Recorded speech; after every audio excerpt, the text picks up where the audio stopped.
In this video, we're going to be going over all of the information that you need to know about how to celebrate the Jewish holiday of Purim, the Orthodox way, so how Orthodox Jews celebrate and observe this Jewish holiday. Can you sit down, please? I have someone who wants to help me with making this video. First off, what is the holiday of Purim all about? So the holiday of Purim is the second of two. We have two holidays that are rabbinic in origin, that they were not commanded in the Torah. So they were instituted by the sages. The first holiday is Hanukkah, as I've already covered in my Hanukkah video, and the second is Purim. So Purim is a rabbinic holiday, and this festival of Purim, was instituted by the sages to commemorate the redemption of the Jewish people from a decree of annihilation during the reign of a Persian emperor. In the Megillah, we recall the first example of God's protection of the Jewish people when they were no longer in the Holy Land. This was not an open miracle in which the natural laws were overridden, such as happened during the Exodus from Egypt. On this occasion, and henceforth during all the successive diaspora, until Mashiach redeems us, God's presence works through the natural order, this being one of the conditions of the exile. The Megillah relates that after Haman's plans had been exposed, the Jews throughout the empire were given permission to repel their attackers when they struck on the 13th day of the month of Adar, and they celebrated their victory on the next day. Those living in the city of Shushan were permitted to carry on fighting on the 14th as well, and they celebrated their victory on the 15th. So that's just a bit of the history of the holiday, where it comes from, what we are commemorating. When is Purim celebrated? So I brought you over to my calendar. Here you have March 2023, and this coincides with the Jewish months of Adar and Nisan, and this is the year. So over here on the Monday the 6th of March, you have Adar the 13th, but as soon as nightfall comes on this day, it's going to turn over to Adar the 14th. So Adar the 13th is actually a minor fast known as the Fast of Esther, and this fast begins in our location at 5 a.m. and ends at around 6:30 p.m. I did do a video on fasting. If any of you are interested, I will put a link below to that video. I just go over like who is obligated to do this fast. Certain people are exempt from doing this fast, so you can go check out that video for more information.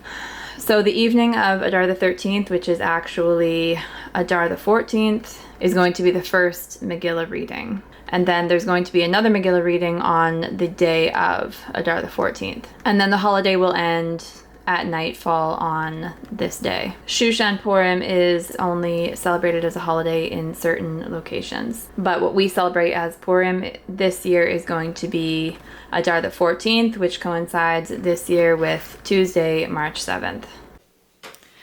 For the Megillah reading, so first of all, for those of you who may not know what I mean when I say Megillah, I am referring to the book or the story of Esther in the Bible.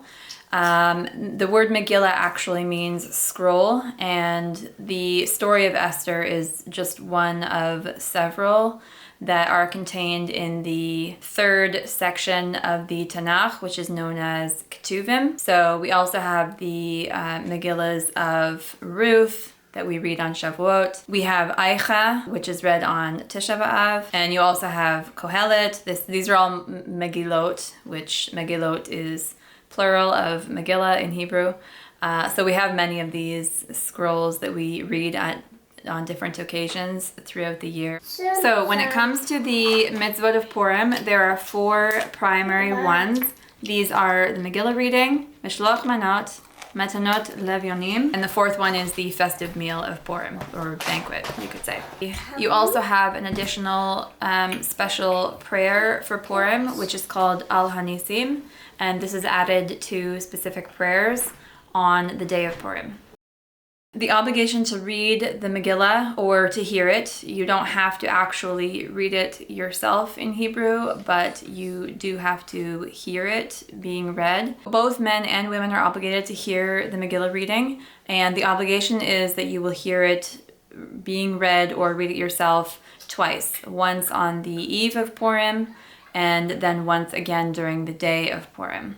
Because our Jewish days start in the evening, the first Megillah reading is going to be right away after nightfall on the 14th of Adar. Then you'll have another Megillah reading during the following day, which is still the 14th. If you go to hear a Megillah reading at the synagogue, it is most likely going to be in Hebrew. So that's just something to know. If you do not understand spoken Hebrew, you will want to follow along in an English Megillah. Most synagogues do have like English translations of the story available, or you can always just print off from online. I'll try and put a link below the video to where you can find a printout of the story, so you could print it off and bring it to the Megillah reading yourself. If you prefer to purchase an actual Megillah book for yourself rather than just have a printout on paper, then you can buy actual books of the Megillah story from any Judaica store, online or in person,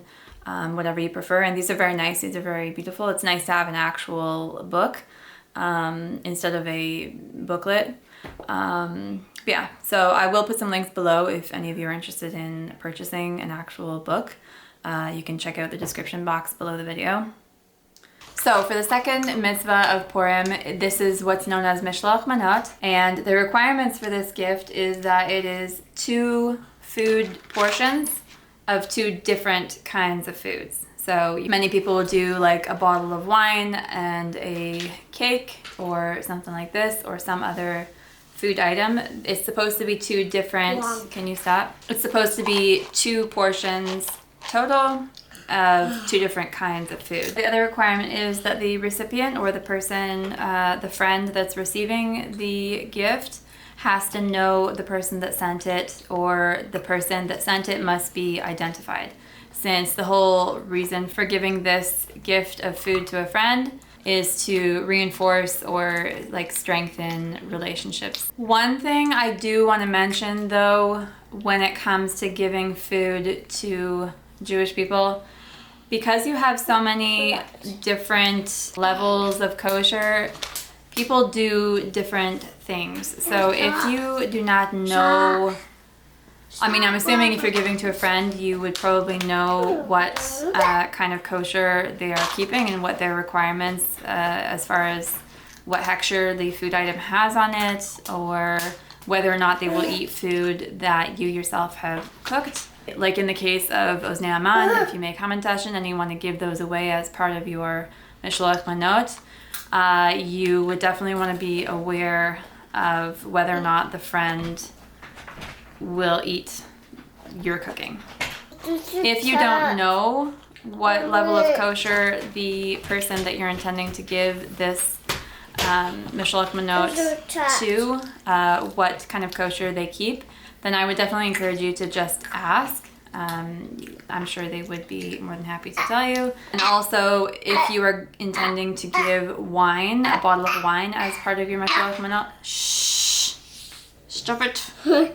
You would most likely want to ensure that the wine that you are purchasing and giving away has a mavushal designation on it. So I do go more in depth on mavushal wine versus non-mavushal wine in my Shabbat video, and I will put a link to that video in the description box below this video.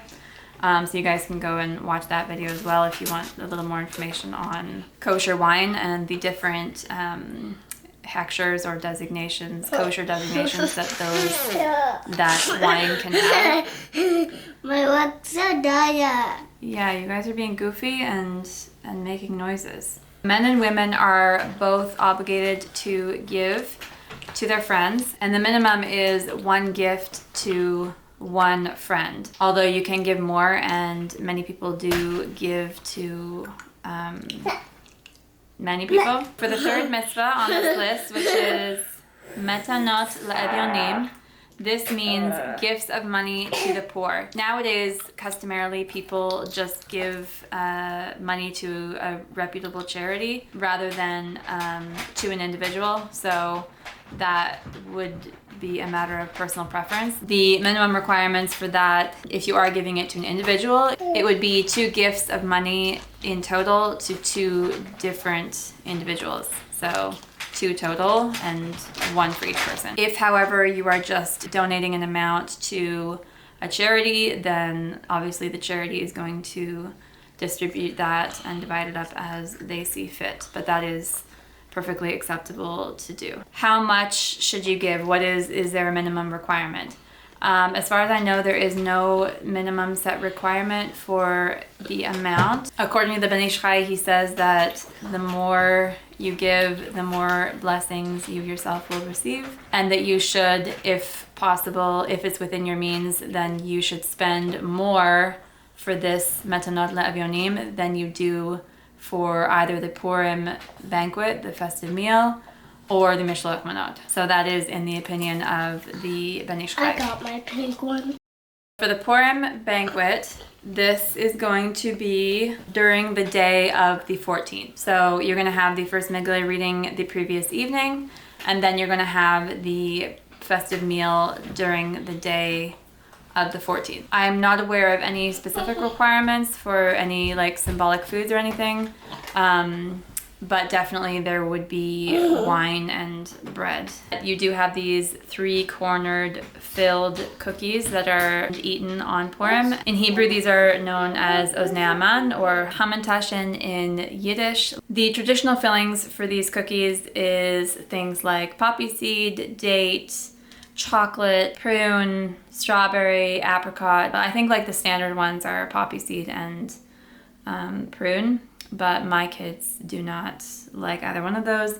They will generally opt for the chocolate or the strawberry. And nowadays it's like people will fill them with all sorts of different exotic fillings. So I did make a video last year. You can find it on my channel. I'll also put a link to it in the description box below this video, to my healthier version of these cookies. The recipe that I came up with is made with cashews, honey, and it has no refined sugar. So check that out if you're looking for a healthier hamantashen or oznei aman dough recipe. Purim in general is a very fun and festive holiday. If this is your first time participating in the Purim festivities, then just have fun with it and enjoy yourself. It is a lot of fun. There's often a lot of imbibation. Imbibation, is that a word? In some communities, they consider it a 5th mitzvah of Purim to drink a lot. So no comments there. And as long as my husband gets the Mishloach note delivered before he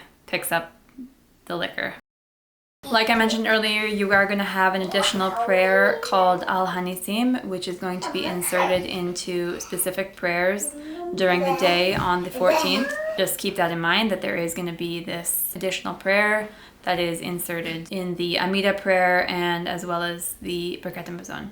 Are you supposed to dress up for this holiday? Many people do, mostly children. I don't personally dress up necessarily. I will maybe wear, like last year I purchased and wore a pink wig instead of my headscarf, but that's it. That's all I did. I didn't do like any sort of costume. According to the Ben Ish Chai, one should dress respectably, maybe in Shabbat clothes or something that's a little bit nicer than one might normally wear. The only thing I will mention is one thing that the Ben Ish Chai writes very strongly about is that girls should not dress up as boys and vice versa. Boys should not dress up as girls. I hope everyone has a beautiful and wonderful and joyous Purim, and I will see you in the next video. No! Take it to Leo's room right now.